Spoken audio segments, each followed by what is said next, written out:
राधे राधे सभी को। तो सबसे पहले आप लोग मेरे कान्हा जी से मिलो। Welcome to my channel Kota journey. कैसे हैं आप लोग? आई थिंक अच्छे होंगे। तो चलिए अब मैं आपको अपना नोट दिखाती हूँ। सबसे पहले तो ऑर्गेनिक स्टार्ट हुई, तो मैं आप लोग को भी ऑर्गेनिक ही दिखाती हूँ।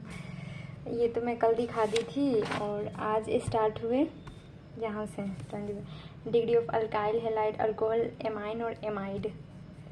तो आप लोग ये देख लीजिए। और जहाँ पे मुझे इम्पोर्टेंट पॉइंट लगेंगे जो सर बताएं वो मैं आप लोगों को थोड़ा एक्सप्लेन करूँगी। ज़्यादा तो कर नहीं पाऊँगी क्योंकि काफ़ी लंबे वीडियो हो जाएंगे।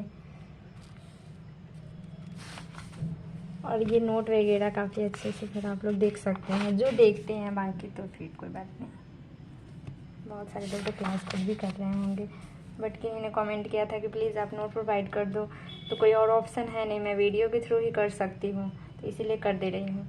बाकी ये काफ़ी अच्छे से आप लोग देख लो। फिर मैं इसमें कुछ बताऊंगी, मतलब यही बताऊंगी कि इसमें सर बहुत अच्छे इम्पोर्टेंट पॉइंट बताएं कि जैसे कार्बन कार्बन डबल बॉन्ड को एलिफिनिक बॉन्ड भी कह सकते हैं और कार्बन कार्बन ट्रिपल बॉन्ड को एसिटाइलिनिक। फिर अगर कार्बन डबल बॉन्ड ऑक्सीजन है तो उससे हम लोग ओलेफिनिक बॉन्ड नहीं बोलेंगे, इसे डबल बॉन्ड ही बोलेंगे, क्योंकि ऊपर पूरे लिख दिए कार्बन कार्बन के बीच में रहेंगे उसे ही बोलेंगे। जैसे कार्बन ट्रिपल बॉन्ड नाइट्रोजन है तो इसे नहीं बोल सकते एसिटाइलिनिक बॉन्ड, इसे तो हम लोग ट्रिपल बॉन्ड ही बोलेंगे, बट हम इसको ट्रिपल बॉन्ड और एसिटाइलिनिक बोल सकते हैं। सारे एसिटाइलिनिक तो ट्रिपल बॉन्ड हो सकते हैं, बट ऐसा नहीं है कि कार्बन किसी के साथ भी ट्रिपल बॉन्ड बना रहे तो वो एसिटाइलिनिक हो, तो नहीं, कार्बन कार्बन के बीच में रहेंगे उसे बोलेंगे। और इसमें एक ये हेट्रोसाइक्लिक के बारे में, मतलब हेट्रो एटम जो पूछते हैं, मैं इसके बारे में आगे बताऊंगी।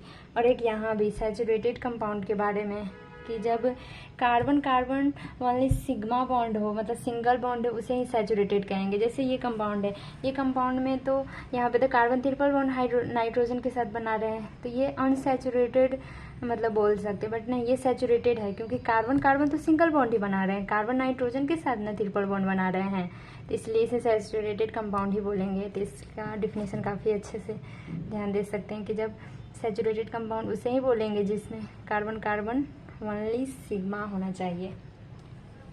ये हेट्रोएटम के बारे में मैं इस साइड बताऊंगी, आप लोग न्यू नोट देख लीजिए। पिक्चर क्वालिटी उतनी अच्छी ना हो तो प्लीज़ आप लोग एडजस्ट कर लेना, क्योंकि मेरे पास टैब है, तो अभी तो मैं इतना ही कर सकती हूँ। आगे इसमें पूछ रहे थे हेट्रोएटम कौन कौन है, जैसे कि ये कंपाउंड भी है यहीं पे, तो हेट्रोसाइक्लिक करने के लिए यहाँ पे बताती हूँ। ये हेट्रोएटम इसमें पूछ रहे हैं, तो ये तो पूरे रिंग में है और साइड साइड में अलग है, तो इसे हेट्रो नहीं बोलेंगे। जब रिंग में कार्बन के अलावा कोई दूसरे नाइट्रोजन ऑक्सीजन रहेंगे उसे हेट्रोएटम बोलेंगे। तो 0 इसमें 1 है, बाकी इसमें 2 है, ये सल्फर और ऑक्सीजन। बाकी यहाँ पे लिखने का स्ट्रक्चर लिखने का वो डिफरेंट कर दिए। देखने से तो ऐसे लगता है कि 1 2 3 है, बट अगर उसको ऐसे स्ट्रक्चर बनाएंगे तब पता चलेगा कि अरे ये तो कार्बन ही था, तो फिर ये 1 ही है। तो ये थोड़े इम्पोर्टेंट पॉइंट मुझे लगे जो मैं बता दे रही हूँ। बाकी तो फिर वो डिग्री ऑफ अनसैचुरेशन, इसके तो फार्मूला आप लोग जानते ही होंगे।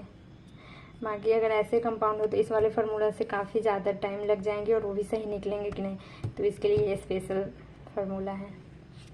स्पेशल क्या है, डिग्री ऑफ सैचुरेशन देख करके हम लोग बता देते हैं कि अगर किसी में 2 हो तो नंबर ऑफ रिंग या डबल बॉन्ड ही होंगे, तो ये देख करके फिर वो क्यों नहीं बता सकते हैं, तो यही इसी का अपोजिट है। ये ऐसा स्पेशल वगैरह नहीं है। बाकी फिर ये बढ़ाई हुई मास्टर फार्मूला, तो ठीक है, बस एक और अच्छे से दिखा देती हूँ। काफ़ी टाइम भी हो रहे हैं और आप लोगों को कैसे वीडियो लगते हैं, वैसे पिछले वीडियो में काफ़ी अच्छे रिस्पांस आप लोग दिए हैं, तो थैंक यू सो मच। और मेरे से जितने पॉसिबल होंगे उतना मैं करूँगी। अब फिजिकल दिखाती हूँ। बाकी ये फिजिकल के नोट है और लास्ट में ये टेस्ट प्लानर, बायो के टेस्ट प्लानर के बारे में बहुत सारे लोग कमेंट कर रहे थे, तो ये मैं लास्ट में दिखाऊंगी। और यहाँ पे फिजिकल का तो ज़्यादा पढ़ाई नहीं, अभी बहुत नॉर्मल हो रहे हैं। यहाँ से स्टार्ट हुए फॉरवर्ड बैकवर्ड वाली, ये वाली लॉग एंटी लॉग हुए, ये सब तो बेसिक चीज़ है, ये लोग तो सब लोग जानते हैं। ये आर का वैल्यू अच्छे से लिखा है। बाकी एनसीईआरटी पे काफ़ी फोकस कर रहे हैं सर, ये मुझे बहुत अच्छा लग रहा है। जैसे 3 पेज पढ़ के आने के लिए बोले, तो आप लोग भी एनसीईआरटी पढ़ सकते हैं बिल्कुल इंडेक्स क्वेश्चन करने के लिए, एक्सरसाइज क्वेश्चन करने के लिए। तो इसमें ज़्यादा ऐसा कुछ है नहीं, अगर कभी कुछ लगे तो मैं इसमें भी बताऊँगी। तो फिजिकल केमिस्ट्री हो गए और फिर फिजिक्स।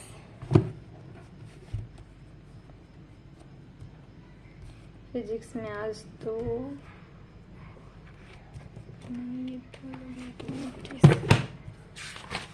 ये तो कल ही मैं दिखा दी थी, यहीं से स्टार्ट हुए हैं आज। ये 2 क्वेश्चन करवाए थे, फिर यहाँ से सर स्टार्ट हुए। तो आज तो बहुत वैसे मॉडर्न फिजिक्स थोड़े इजी होते हैं, तो सर कंसेप्ट से बताएं काफ़ी अच्छा।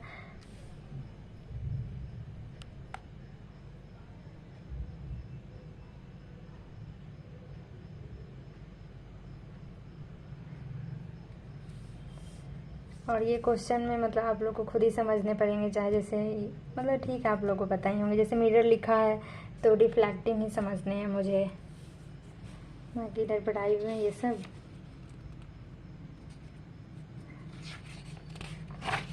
हाँ, इसमें ये सबसे इम्पोर्टेंट पॉइंट लिखवाए हैं सर, आप लोग पढ़ लेना इसे। ये एनसीईआरटी का पॉइंट है। असर्शन रीजन टाइप नहीं तो स्टेटमेंट बेस्ड क्वेश्चन आ सकते हैं।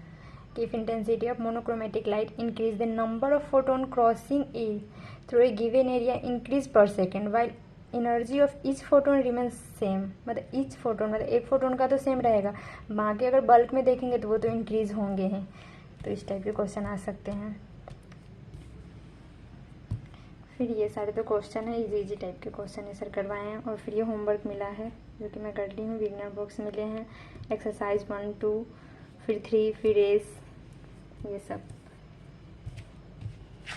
मैं लास्ट में बायो प्लानर के बारे में बता रही हूँ। हाँ, आज ही तो मैं खुद भी इसे लगाऊंगी अपने यहाँ पे टेबल के पास। तो 11 टेस्ट थे, पहले तो वेंसडे, थर्सडे, उसके बाकी संडे को है। और ये डेट है, आप लोग देख लेना। मैं ज़्यादा एक्सप्लेन करूँगी तो काफ़ी लंबे हो जाएंगे, फिर आप लोग बोर फील करने लग जाओगे। और ये गैप डे मतलब मैं खुद से लिखी हूँ कितने गैप डे। तो पहले तो 18 डे पे, फिर 28, फिर 23, 21, बहुत सारे लोग ये भी पूछ रहे थे कि कितने हैं। तो और पहले 11th के सिलेबस हैं, उसके बाद मिक्स करके फिर इधर 12th के सिलेबस हैं, पूरे तो 32 चैप्टर हैं। तो इतना ही पूरे बायो के हो गए, और फिजिक्स केमिस्ट्री हो ही गए। और बाकी कोई पूछ रहे थे कि क्या एएसपी सर पहले मॉडर्न फिजिक्स से स्टार्ट कर दिए, बेसिक और वेक्टर सब नहीं पढ़ाई हुआ क्या? तो हाँ, एएसपी सर ही हम लोग को पढ़ाएंगे सारे। अभी बेसिक और वेक्टर पढ़ा देते, फिर मॉडर्न पढ़ाते, तो उसके तो कुछ यूज है नहीं मॉडर्न में, बट मॉडर्न पढ़ा दिए। उसका फिर बेसिक वेक्टर पढ़ाएंगे तो उसके तो यूज है एनएलएम काइनेमेटिक्स में। उसके बाद वो मैकेनिक्स पढ़ाएंगे। और फिजिक्स के कितने सर आएंगे ये भी किसी ने पूछे थे। तो जैसे जैसे होंगे, अभी जैसे मॉडर्न फिजिक्स ख़त्म होंगे, फिर मैकेनिक्स ख़त्म होंगे, फिर कोई दूसरे टीचर आएंगे। उतना तो पहले मुझे भी नहीं पता कौन टीचर क्या पढ़ाएंगे। वो तो जब एक सर जाएंगे तो दूसरे सर आएंगे तभी पता चलेंगे। और हाँ, बायो शेड्यूल के लिए बहुत सारे लोग बोल रहे थे तो मैं दे दी हूँ। ठीक है, चलिए अब मैं फिर से अपने राधा कृष्ण से मिलवाती हूँ आप लोग को। ये रहे मेरे कान्हा जी। ठीक है, प्लीज़ कान्हा जी हम लोग को सबको खुश रखना। ठीक है, चलिए आज के कुछ ज़्यादा ही लंबे वीडियो हो गए, बट हाँ, आप लोग जितने कमेंट करते हैं उनका रिप्लाई मैं दी हूँ। और बाकी जो कमेंट के रिप्लाई मुझे लगेंगे कि कभी बाद में देनी चाहिए तो मैं खुद दूँगी। तो ऐसा नहीं कि मैं इग्नोर कर रही हूँ। बाकी आप लोग को कुछ भी कमेंट के रिप्लाई चाहिए तो मैं दूँगी, जो मुझे अप्रोप्रिएट लगेंगे। सही टाइम पर मैं सब कुछ का रिप्लाई दूँगी। तो ठीक है, चलिए, राधे राधे, जय श्री कृष्णा, खुश रहे, मस्त रहे।